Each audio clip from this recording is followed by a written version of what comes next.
مسلمان کو سب سے زیادہ جس چیز کی فکر کرنے کی ضرورت ہے وہ اپنی آخرت کی فکر کرنے کی ضرورت، اور اس اپنی آخرت کی فکر کرنے کے لیے ہماری اپنی فکر سے زیادہ اب اپنی نسلوں کی فکر کرنے کی ضرورت کہ ان کا ایمان سب سے زیادہ خطرے میں۔ کیوں؟ ان کا ایمان خطرے ہے موبائل کی وجہ سے، ان کا ایمان خطرے میں ہے تعلیم کی وجہ سے، ان کا ایمان خطرے میں ہے سوشل میڈیا کی وجہ سے، ان کا ایمان خطرے میں ہے انٹرنیٹ کی وجہ سے،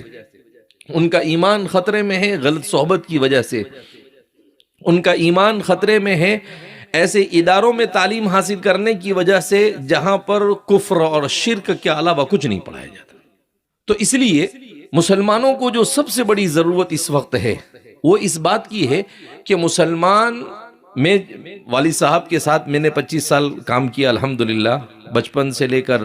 55 کے قریب تک ان کے ساتھ زندگی گزاری، تو انہوں نے جو اپنی زندگی کا مقصد بنایا تھا وہ یہ تھا کہ بھائی کس طریقے سے ہم حضرت یعقوب علیہ السلام کی طرح ایک فکر اوڑھ لے، ما تعبدون من بعدی، میرے بعد تم کس کی عبادت کرو گے۔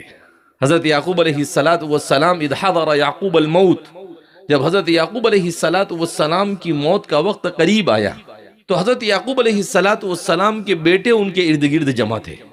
یعقوب علیہ السلام نے ان سے سوال کیا، ما تعبدون من بعدی،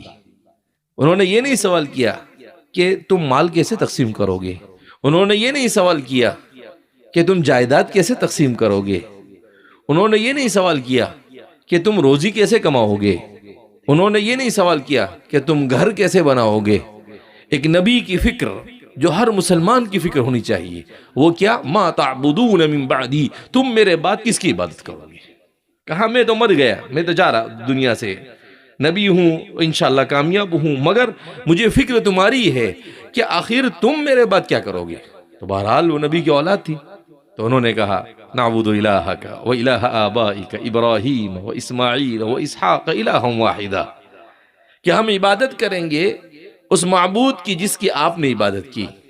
اور آپ کے آبا و اجداد حضرت اسماعیل حضرت اسحاق نے عبادت کی، کہا جس کی ایک اللہ کی عبادت آپ نے کی ہم بھی اسی کی عبادت کریں۔ پھر ان کو اطمینان ہوا اور پھر وہ اس دنیا سے کیا ہو گئے، چل بسے۔ اسی فکر کا اوڑھنا یہ اس وقت امت کی سب سے بڑی ضرورت ہے۔